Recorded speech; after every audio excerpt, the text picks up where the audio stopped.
Assalamualaikum warahmatullahi wabarakatuh.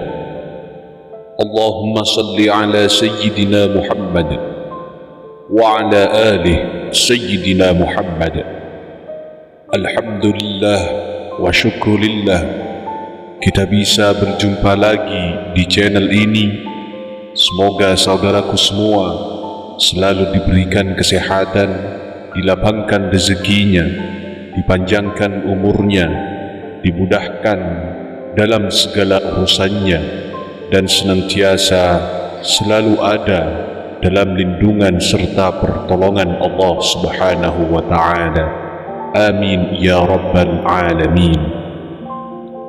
Pada kesempatan kali ini kami akan menyampaikan tentang manfaat mandi yang dilakukan di waktu fajar atau mandi yang dilakukan sebelum subuh.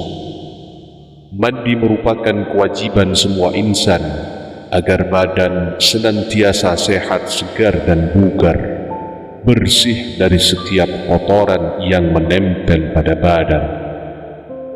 Di dalam Islam, kebersihan merupakan bagian dari keimanan.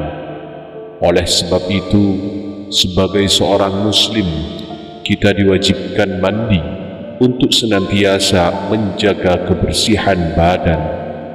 Ada waktu-waktu tertentu jika mandi yang dilakukan agar bisa mendapat manfaat bagi tubuh. Mungkin tidak sedikit orang banyak yang belum mengetahui tentang khasiat dan keistimewaan dari mandi yang dilakukan di waktu fajar atau mandi yang dilakukan sebelum subuh ini. Sebenarnya telah banyak contoh dan perilaku-perilaku tertentu di dalam Islam, namun kita tidak mengetahui bahwasanya mandi yang dilakukan sebelum subuh itu memiliki banyak khasiat dan manfaat bagi tubuh. Di antaranya adalah jika mandi dilakukan di waktu fajar atau sebelum subuh sekitar jam 4 pagi, di waktu ini begitu sangat istimewa. Para nabi dan rasul adalah manusia paling mulia. Mereka senantiasa menghidupkan waktu sepertiga malam sampai fajar. Karena itulah mereka adalah manusia yang paling sehat dibanding umatnya. Keteladanan baik ini diikuti oleh para tabi'in dan salafus salih. Mereka meraih kesehatan dengan memperbanyak mendekatkan diri kepada Allah.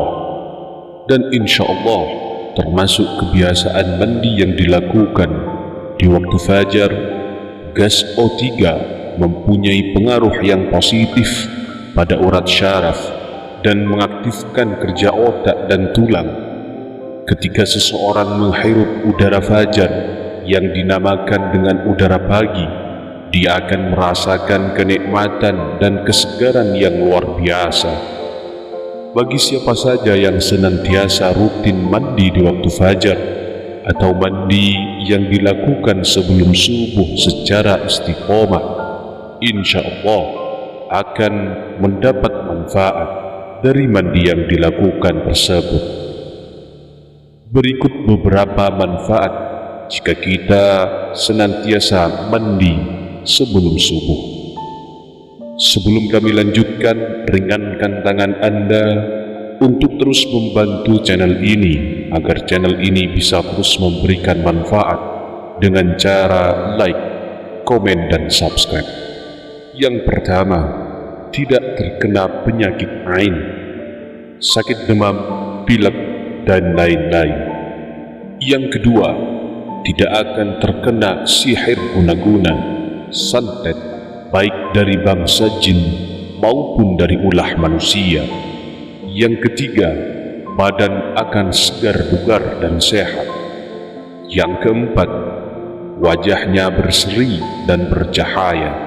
Dan yang kelima, doa akan mudah dikabulkan oleh Allah Subhanahu wa Ta'ala, karena kita melakukan sholat sunnah subuh dan sholat subuh dalam keadaan bersih dan tidak mempunyai hadas.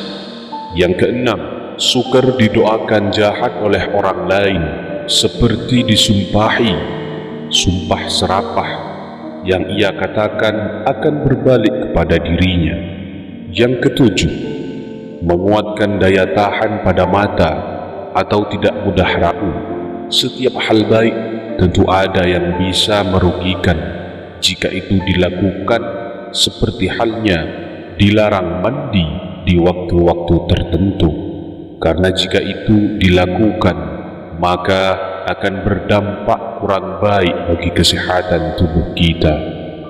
Berikut juga waktu yang dilarang untuk mandi. Yang pertama, mandi 30 menit setelah asar. Kenapa dilarang?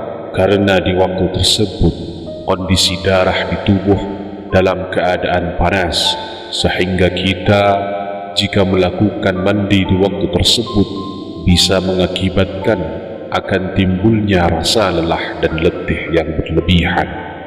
Yang kedua, janganlah mandi setelah maghrib, karena pada waktu setelah maghrib antara jam 6 sore sampai jam 7, di mana waktu ini kondisi jantung kita sedang dalam keadaan lemah.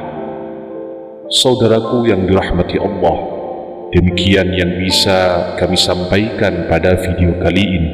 Semoga kita senantiasa bisa melakukan mandi sebelum salat subuh agar tubuh kita senantiasa sehat, segar dan bugar, sehingga dalam menjalankan salat sunnah subuh dan salat subuh, tubuh kita dalam keadaan segar bersih dan suci dari hadas.